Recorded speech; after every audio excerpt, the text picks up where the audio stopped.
各位好，上一節我哋講咗陳凱琳戲院事件嘅經過，呢一節我哋逐點拆解成件事，疑點重重。第一，點解唔即場報警？一個6歲小朋友俾人淋 cream，任何正常母親嘅本能反應一定係即刻截住嗰個人，叫戲院職員打電話報警。但係陳凱琳冇，佢選擇咗帶小朋友返屋企先。第二日先施私言去中區警署備案，佢嘅解釋係要考慮小朋友感受，但係大家要諗，如果真係咁緊張個仔，點解唔係第一時間確保證據？點解要俾嗰個女人離開？第二，事發當晚開心出 IG Story 呢個疑點係網民最唔收貨嘅地方。事發嗰晚，陳凱琳喺 IG Story 分享咗同3個仔喺戲院門口同蜘蛛俠宣傳版嘅開心合照。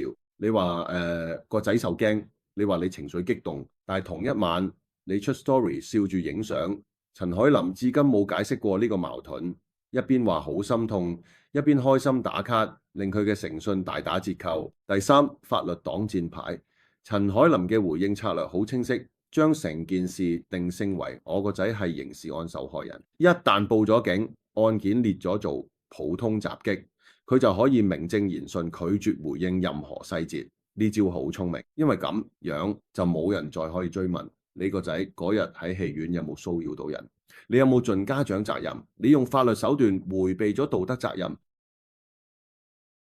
第四，道歉但唔認錯。陳凱琳講過一句說話，就算有冇做錯，我哋都有進步空間。留意呢句，就算有冇做錯，即係佢心底裏到今時今日咧，都唔覺得自己有錯。佢嘅公關策略係我道歉，但係我冇認錯，將道德辯論強行拉到司法層面，正係網民所講嘅洗白。第五，鄭嘉穎嘅完全缺席。成件事入邊最搶眼嘅唔係陳凱琳，而係鄭嘉穎，佢完全消失。佢唔係冇時間，佢唔係唔知情，佢只係選擇咗唔出聲。網民嘅解讀係平時攬住個仔影相放 IG， 塑造好爸爸形象，出事嗰陣隱形。呢種有事老婆頂，冇事就影相嘅模式，先係呢段婚姻最真實嘅寫照。第六，同情牌嘅極限。陳凱琳不斷呼籲，希望大家對小朋友善良少少，但係從來冇人針對佢個仔。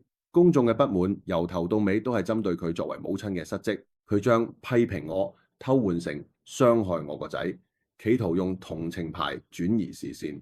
歐錦棠嗰句養細路唔同走地雞放養，就係直接篤穿呢層窗紗紙。講到底，淋 cream 一定係錯，但係如果當日陳凱琳能夠及時制止小朋友騷擾他人，件事根本唔會發展到呢個地步。用法律手段掩蓋道德責任，只會令到公關災難越演越烈。家長嘅責任唔係淨係保護小朋友唔俾人傷害，更加係教導小朋友唔好傷害別人嘅權利。公德心由家長做起。歡迎點讚同埋 subscribe，我哋下次再見。